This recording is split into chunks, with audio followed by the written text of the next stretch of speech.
All right, let's start our deep dive today with a bit of a thought experiment. Picture an alien, totally logical, just observing Earth. Okay. Its job is to check out our economy, Mhm. specifically between 2007 and 2009. And it sees, the physical stuff. Like what? Times Square packed with people, Yeah. office buildings buzzing, factories running, cars on highways, universities, patents being filed. Yeah. Even better tech, like everyone suddenly has a smartphone. Right. So just looking at all that, the tangible things. Yeah. What's the logical takeaway for this alien? Comparing 2009 to 2007, you probably think, well, things seem about the same, maybe even a little better with the new phones and all. Exactly. That's what makes sense if you only see what's visible. But here's the twist. If this alien could suddenly see our numbers, the human data, Mhm. it'd be completely baffled. Because the reality was so different. Totally. U.S. households, $16 trillion poorer, unemployment, 10 million more people out of work. The stock market, worth half what it was. Wow. And people's own forecasts, their sense of economic potential, just plummeted, absolutely nosedived. You can just imagine the alien scratching its head or whatever it has saying, wait a minute. The cities look the same, factories, knowledge, tools. Nothing physical changed. Why are you poorer? Why so pessimistic all of a sudden? And that question, that disconnect, that's exactly what we're digging into today. What caused this huge shift that our alien observer couldn't see? Mm-hmm. We're going to explore these unseen forces and how they mess with economies, sure, but also our own personal decisions, especially about money. Yeah, like why we tend to believe things we want to be true. Right, and how we build these complete stories in our heads, even when we only have like half the picture. Huh. So let's unpack this. What's really wild here, maybe a bit scary, is that the only thing that really changed between 2007 and 2009 was the story. The story we told ourselves about the economy, that's what our source highlights. Think about 2007. The story was stability. Housing prices always go up. Bankers are smart and careful. Markets price risk perfectly. Everything's fine. Yeah, it was a very reassuring narrative. People felt comfortable. Absolutely. Then, boom, 2009. That story didn't just get revised, it shattered, completely broke. And that breaking wasn't just, a change in sentiment. It set off a real-world chain reaction. And a nasty one. Home prices fall. People can't pay mortgages. They default. Banks take huge losses. Mm-hmm. Banks get scared, stop lending money to businesses. Businesses can't borrow, so they lay people off. Less jobs means less spending. Which means businesses struggle more, leading to even more layoffs. It just feeds on itself, a vicious cycle. This idea of narrative damage, it's incredibly powerful when you compare it to, say, physical damage. Right. It's not like World War II destroying factories or like Japan's demographic shift with fewer workers in the 2000s. That's tangible stuff you can point to. But in 2009, the buildings were still standing, the knowledge was still there. We kind of inflicted this damage on ourselves through the story changing, and it was devastating. It really drives home the point stories are maybe the most powerful force in the economy. Seriously. It's like the fuel or the brake. Exactly. They can either let all that physical stuff, our capabilities, run full steam ahead, or they can slam the brakes on, no matter how much potential we actually have. Okay.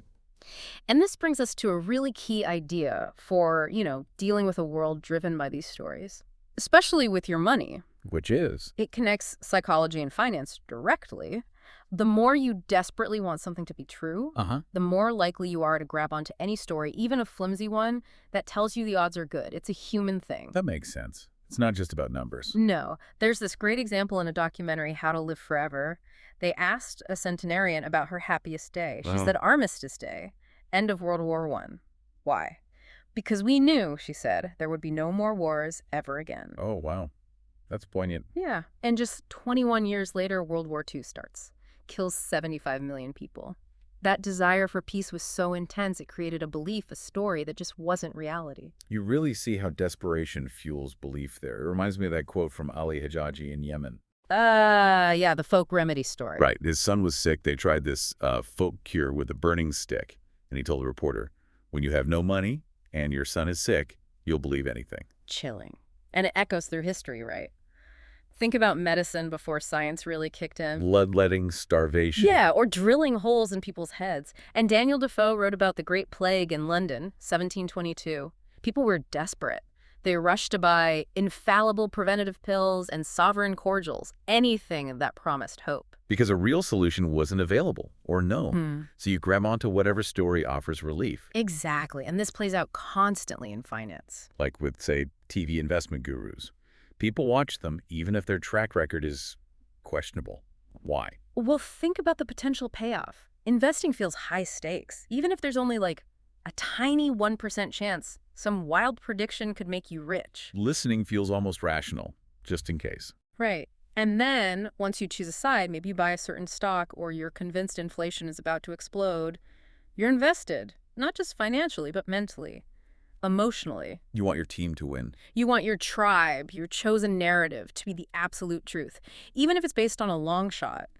We're not good at weighing those low probabilities. We often just default to believing because the possibility of that huge win exists. It explains a lot of, let's call it financial quackery, like the mutual fund thing. Oh yeah, the stat is stark. 85% of active funds underperformed their benchmark over 10 years and in 2018. And that's not new. It's been like that for ages. Yet trillions, nearly $5 trillion, are still invested in them.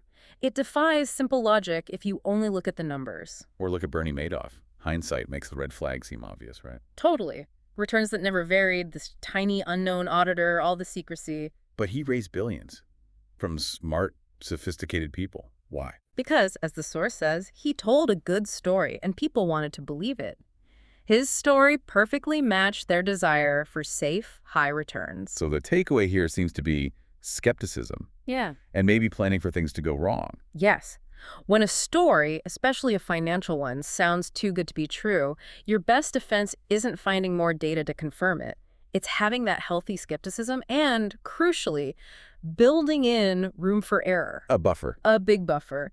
It's the ultimate shield against getting sucked into appealing fictions. And this isn't just for individuals. Even the pros fall for wishful thinking. Like the Federal Reserve in late 2007. Exactly. Their last meeting that year, they predicted growth for 08-09 between, 1.6% and 2.8%. That was their range, their room for error. And the reality. The economy actually shrank by over 5%, a massive miss. Why do they get it so wrong sometimes? Well, think about it. Predicting a full-blown recession is awkward, makes your job harder, it spooks everyone. It's just a painful truth to face. So the tendency is to forecast maybe slow growth, Yeah. even in the worst case. Pretty much. It's human nature to kind of shy away from staring the really ugly possibilities right in the face. And that applies to us too, right? Not just the Fed.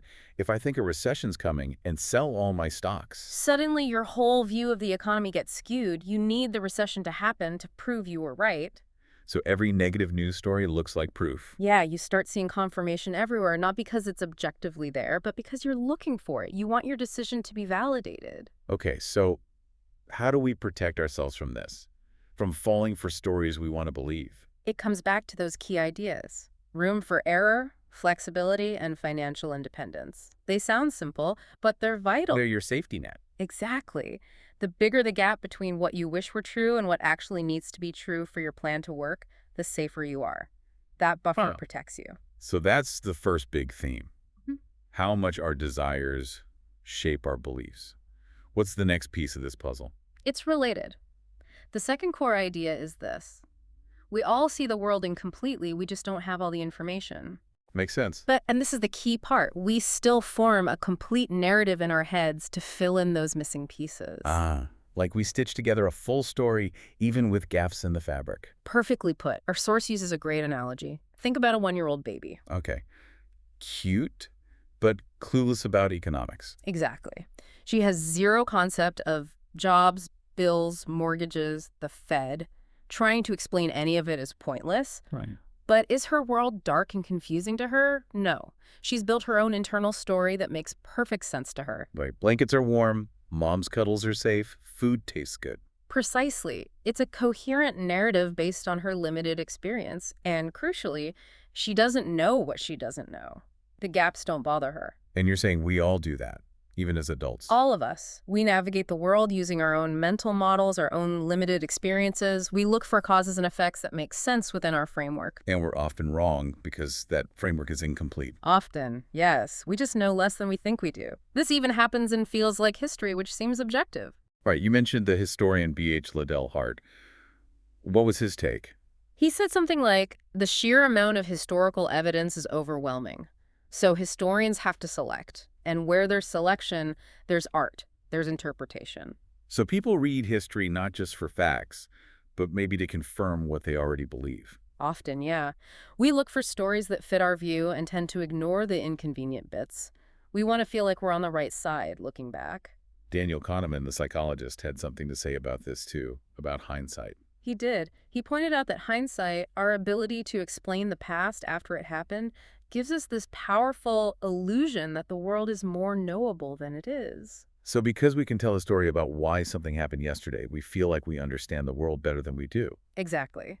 When faced with something complex or random, we don't usually just say, I don't understand. We quickly create an explanation that fits our limited view. We need the world to make sense. And financially, this illusion can be dangerous. It can be fascinating and terrifying, yeah. If we're blind to how parts of the market or economy really work, we can develop this misplaced confidence. We misunderstand what's happening, but feel sure we know what's coming next. Which makes forecasting so tricky. Everyone's working off their own incomplete but personally complete narrative. Precisely. You've got billions of these individual worldviews bouncing off each other. That's why blindly following someone else's investment advice can be a disaster. Their story might make sense to them, but it might be totally wrong for the reality you're facing. Think market bubbles. Yeah, everyone's caught up in the same incomplete story. So why then is there still such huge demand for market forecasts? We kind of know they're usually wrong. It's that need for control again. Psychologist Philip Tetlock nailed it. He said, we need to believe we live in a predictable, controllable world. So we turn to authoritative-sounding people who promise to satisfy that need. The feeling of control, even if it's an illusion, is just more comforting than admitting uncertainty. We prefer a confident wrong forecast to an honest, I don't know. Often, yes. We crave stories that suggest outcomes are predictable, that someone has the map. It feels like we confuse different kinds of problems, like science versus, well, life. That's a great way to put it. Think about NASA sending the New Horizons probe to Pluto. An amazing feat of precision. 3 billion miles, 9.5 years, and it arrived within about a minute of prediction. That's like 99.99998% accurate. Incredible. But that's astrophysics. Physics doesn't have feelings or get spooked by headlines. Exactly. That's a field of precision. But business, economics, investing, these are fields of uncertainty. They're driven by human behavior, emotions, stories, incentives. Totally different game. Kahneman talked about this bias in planning too, didn't he? How we focus inward. Yeah, he observed that when we plan anything, a project, a business, we focus almost entirely on what we can do, our skills, our resources. And we ignore the competition. Or just bad luck. Largely, yes. We focus on skill over luck. And critically, we focus on what we know, our plan, our team, and we neglect the vast ocean of what we don't know. Leading to overconfidence. Massive overconfidence. He told a story about asking startup founders how much of their potential success depended just on what their own company did.